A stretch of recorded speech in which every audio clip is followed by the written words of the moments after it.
This is the field of 68. I'm Vince Wolfram. I'm JoJo Cavanagh in Auburn, Alabama. And this is Straight Out the Jungle.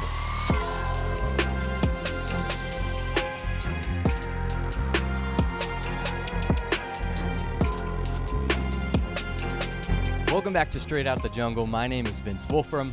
And I'm JoJo Cavanagh. And today we have a guest that we've been waiting for since we started this show. He's an NBA MVP. He's a two-time Olympic gold medalist and one of the best to ever come out of Auburn, Alabama. He's straight out of the jungle. Welcome to the program, Charles Barkley. Welcome. Thank you. I'm excited to be here. It's a great time to be in the jungle right now. I mean, this is, I said a few years ago that team that made it to the Final Four was the greatest team in Auburn basketball history. And now, with the season we've had being ranked number one for most of the year, man, this could be the greatest season in Auburn basketball history. I mean, this very well could be. You were at two games, which Oklahoma and Ole Miss, which the offensive outpouring was incredible when you were at both games. So you could be the lucky charm. We don't know. Well, I'm sure hoping that, JoJo, because obviously I'm getting excited for March Madness. We're about 2 weeks out, and I've said before, the Olympics are the greatest thing I've ever been a part of. The second thing is March Madness. And it's been so much fun the last X amount of years, Auburn being in the tournament. Obviously, us getting to the Final Four was something I never thought would happen in my lifetime. And they got there, and it was a great ride. And now, Bruce has had us in the tournament every year to the point where Auburn people are getting disappointed we don't go deep in the tournament. So that's pretty cool.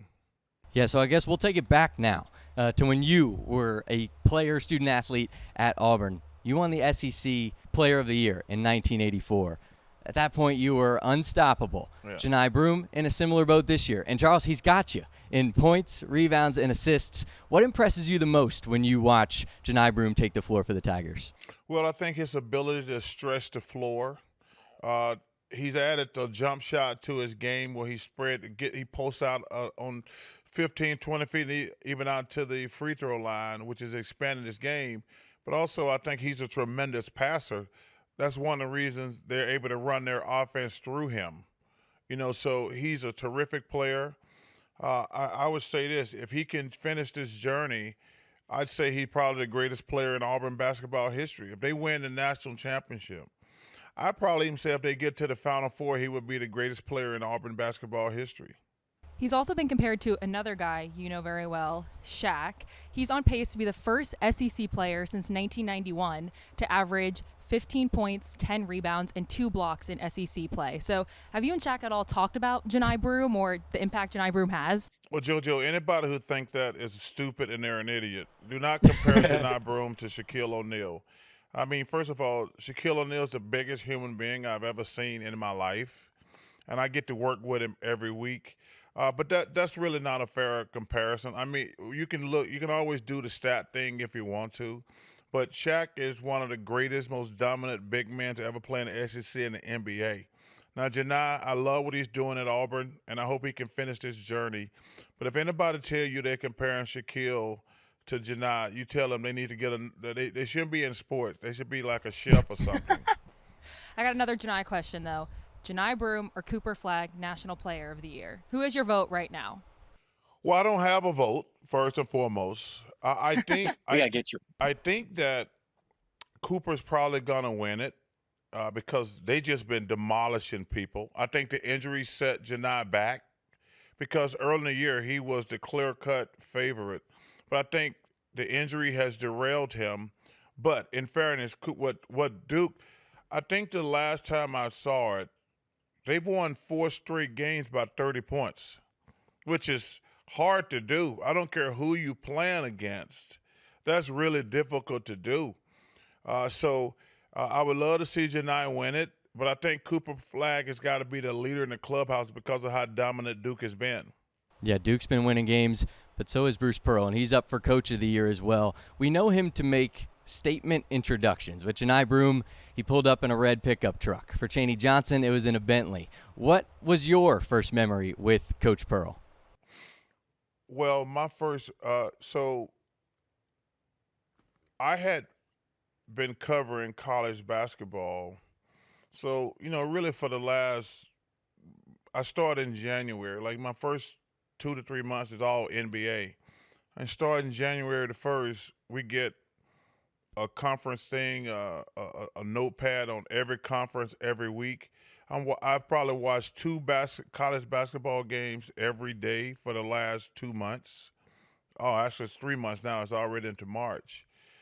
So when I was my first introduction, I left Bruce Pearl a message when he was coaching at Tennessee, because a lot of these college coaches can't coach.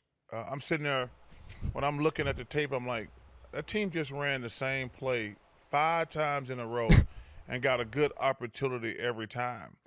And I know in the NBA, when you play, especially in a 7-game series, you have one defense, two defense, three defense. If one's not working, you don't stick with it. You switch it up. Like on a pick and roll, you can hedge, you can go over, you can go under, you can double. That's 4 options.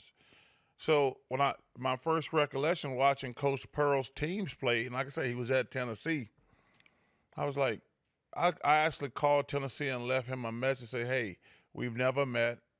I just think you're one of the best coaches in college basketball. Your teams are real prepared. But I said also the in-game adjustments you make are tremendous. And what's interesting about the point I'm making was that was 7 years before he became the Auburn coach. And I did not even know this. He played the voicemail when he got the Auburn job. He kept, like I say, he kept that voicemail for 7 years that I left him at Tennessee. So that was my first. That was my first introduction to Bruce Pearl, and I think I met him a short time later. And when Bruce got here, the odds were stacked against him. Auburn was one of the worst teams in the SEC. You could say the bottom of the Power 5, too. Since then, you said, we might not win the game, but we're never going to be outcoached. Yeah. Did you expect Bruce Pearl, when he got to Auburn, to have the impact that he has had so far?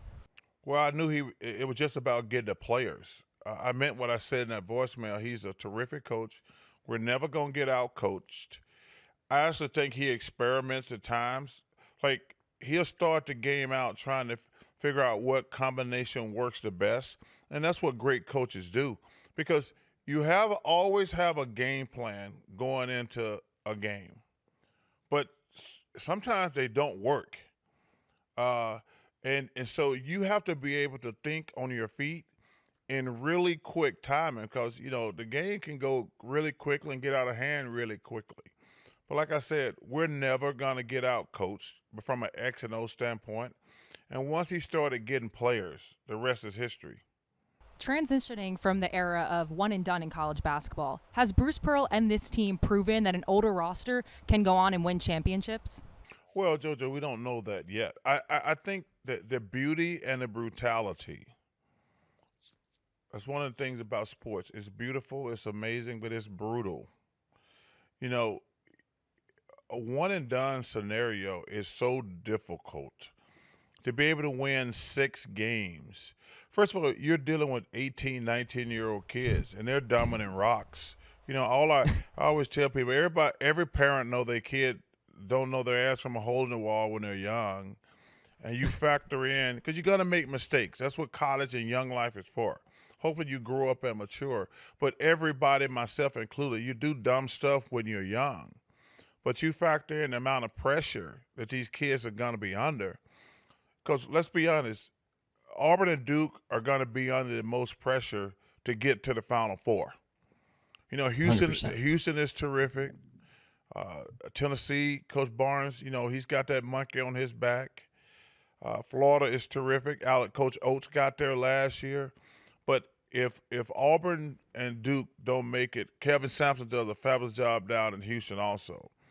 But the most pressure is going to be on Auburn and Duke to get to the Final Four.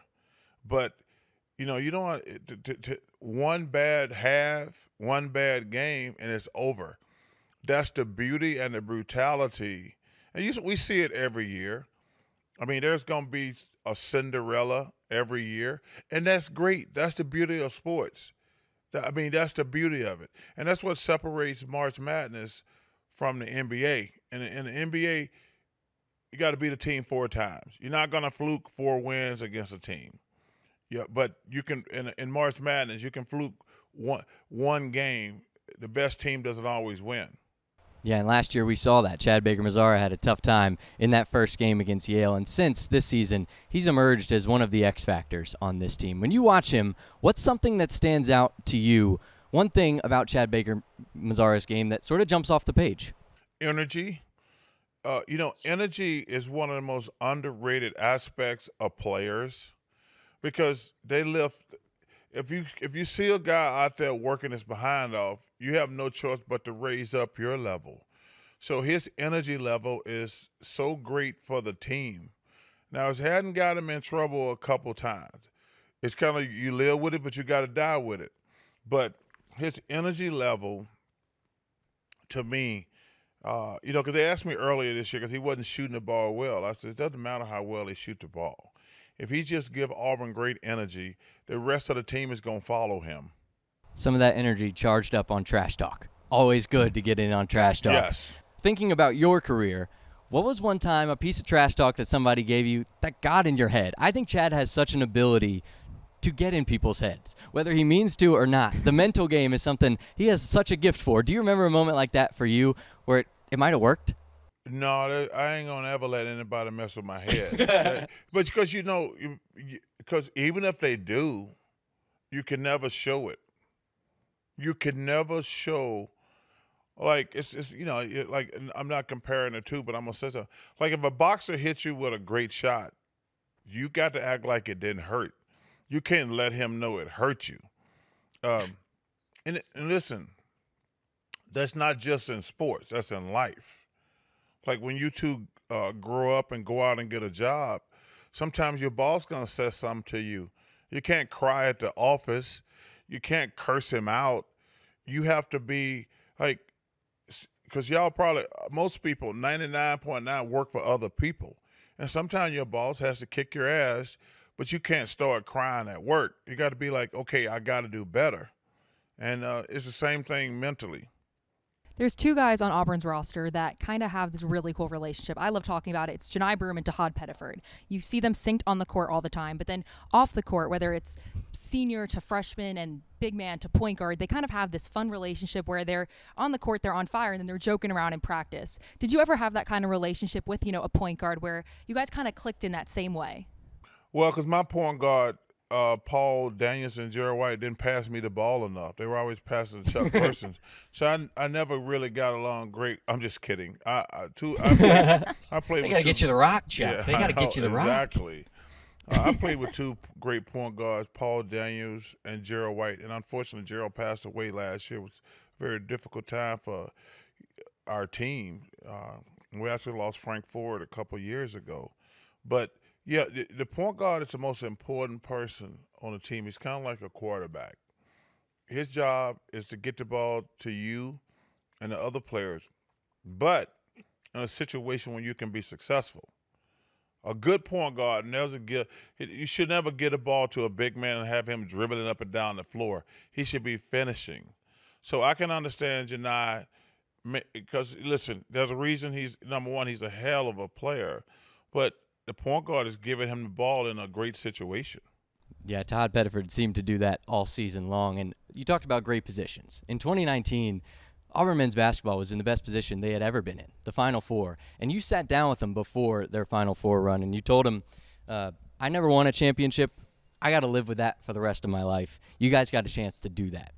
How important is it for this team to realize they should never take a moment for granted?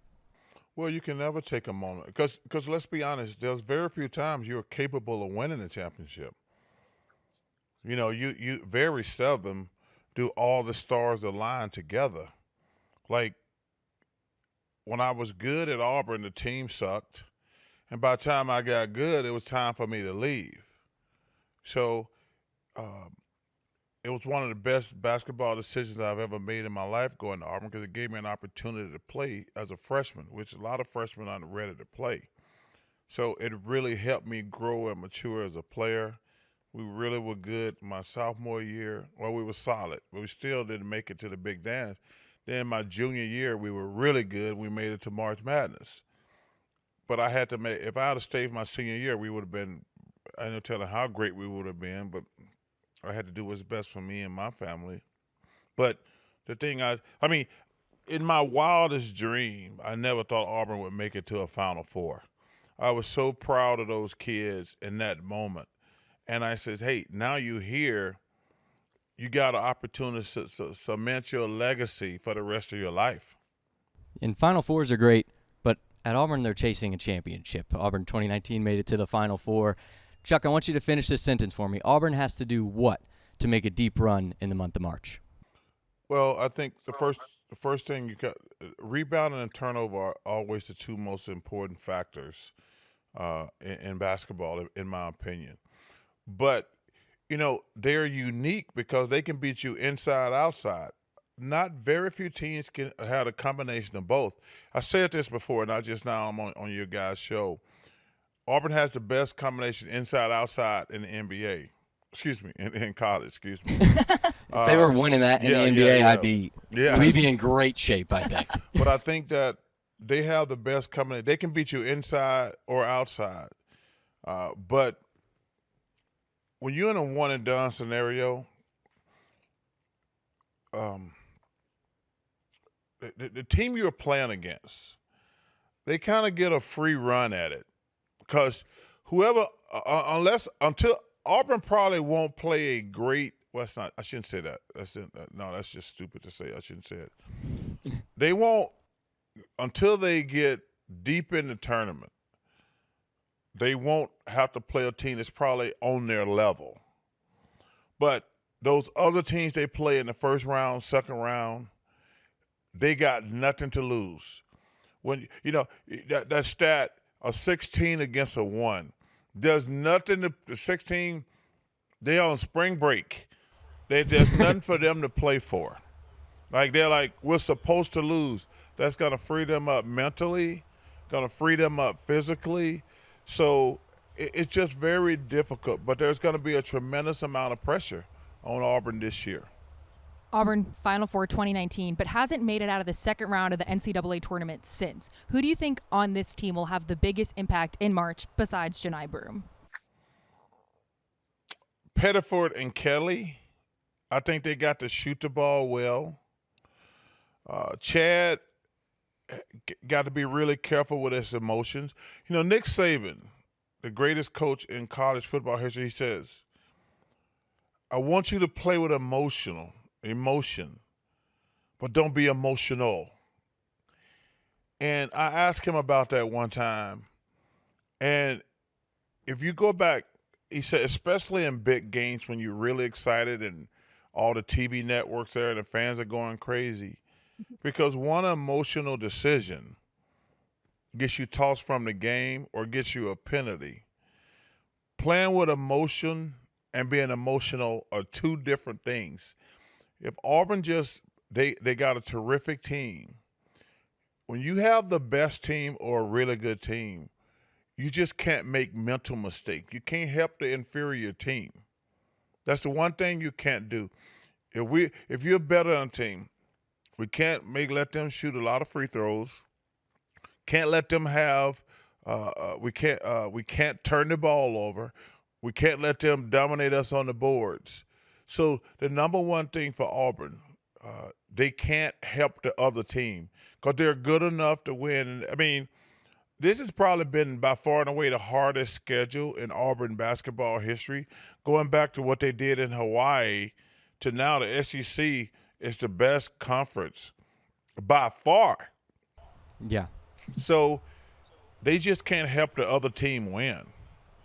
And we know they've said all season long, the only team that can beat Auburn is Auburn, and I think they're going to live by that. And now we're going to take it from Auburn to everybody's favorite segment, Jungle Junction. We're going to get out of here, and we're going to do some fun stuff. We're going to hit you with some quick-fire questions so the people can get to know your thoughts beyond just this Auburn team and get to know you even more. JoJo, right. You've got the first one. Take it away. All right, so 4 of you guys inside the NBA. It's you, Shaq, Kenny, and Ernie. I want you to assign each guy an SEC school that kind of fits their vibe. Obviously, you can't be Auburn, Shaq can't be LSU. So, like, in today's day and age, where do you think they would go to school inside the NBA and the SEC? Well, now Ernie's probably smart enough to go to Auburn. Okay, come on, Ernie. Come on home, man. The other two dummies probably can't academically go to Auburn. So I'll probably send both of those guys to Georgia because they got the Hope Scholarship, which means I hope you get a job one day. So I love to give Ernie shit about that one. So I'd send those two. Auburn can get Ernie can get into Auburn because he's smart, but the other two dummies need to go to Georgia where they can hope they get a job one day with a Hope Scholarship. And me, I'd probably want to go. Let's see. The warmest weather is probably in Texas. So if I can't go to Auburn, I want to go somewhere where they got warm weather most of the time. All right, lock it in with Texas. That's not bad. Yeah. You can always transfer to Auburn too. We can get you in your graduate years. How about that? All right.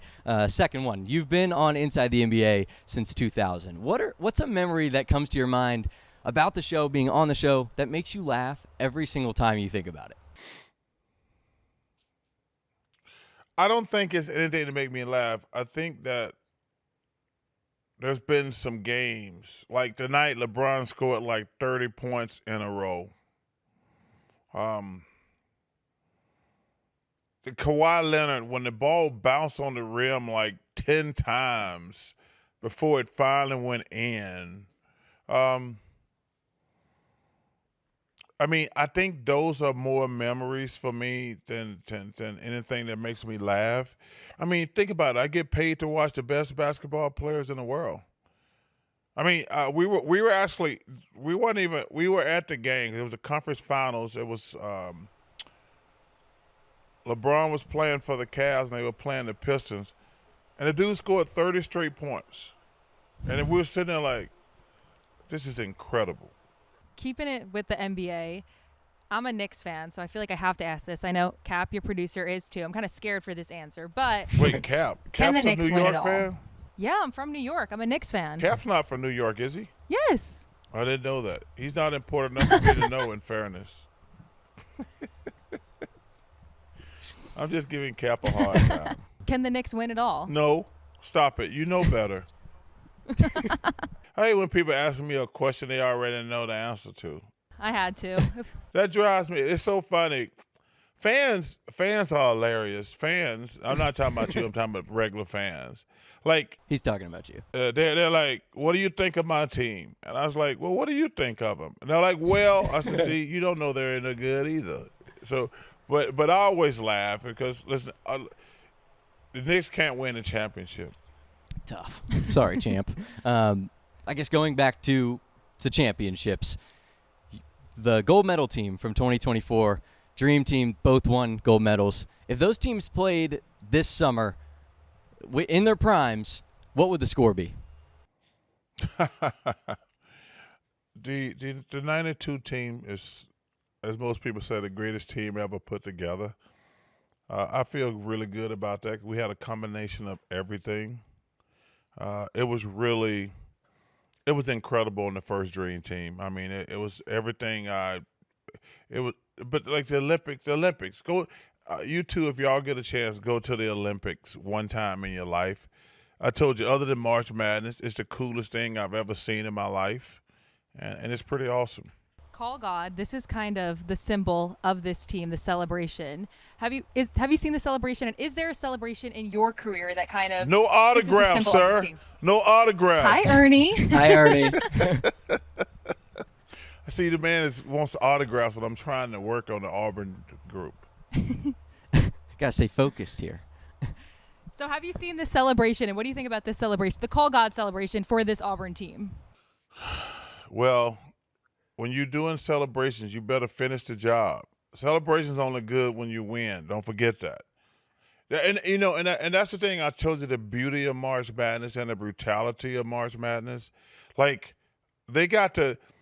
You asked me a question earlier, JoJo. You said they haven't made it out of the first weekend since the Final Four. Now, the Final Four was just an amazing run. But the last 2 years, they've been really heavily high-seeded and favored and lost. It's only going to get worse this year. They've been number one 90% of the time, they're probably going to be the number 1 overall seed. So all that celebration stuff don't mean anything unless they get to the Final Four. Got to make it. Final Four is in San Antonio this year. Chuck, San Antonio known for their Tex-Mex, chili. I think you kind of coined the churro there. Going to San Antonio this year for the Final Four. Oh, yeah. What are you most looking forward to in your favorite NBA city, San Antonio? Well, I'll tell you this, man. I was so proud of Auburn, the fan base, because the Saturday at the Final Four is the greatest day ever. But I was really concerned because it was in Minneapolis. And if you go there, it's 20,000, 20,000, 20,000, 20,000. And I was like, damn, that's a long way from Auburn, Alabama to get to Minnesota. And I'll tell you this, I was so proud of the Auburn Nation to get into Minneapolis. Because, listen, the joke in Alabama, whether you go to heaven or hell, you got to go through Atlanta when you die, because you can't get a direct flight out of Birmingham anywhere in the world. You have to go through Atlanta. And for all those people to get to Atlanta and get to Minnesota, I was so proud of the Auburn Nation. So to answer your question, man, I would love to see the Auburn Nation in San Antonio. We can do some damage on some churros down there. Well, we hope to see you in San Antonio. Hopefully we'll be there too, and hopefully Auburn will. Yes. Yes. Well, that would be awesome. Chuck, first off, thanks so much for joining us. This was so much fun. So we were so happy that we could make this happen. But thank you so much for jumping on with us today. Hey, yeah, thank you so much. I feel like I have to be the first intern to interview you, so hopefully I am. You are the first intern to interview me, and I just want to give a shout out to TNT because one of the really cool things in my contract, I think we're probably going on like probably eight years or so. Wow. I get to hire an Auburn intern every year, and it's a pretty cool trait to have. And I'm so proud of our school. I'm so proud of my Auburn interns. And I hope you enjoyed your time here at Turner. So thank y'all for having me in War Dam. Absolutely. War Eagle. War War Eagle. Eagle.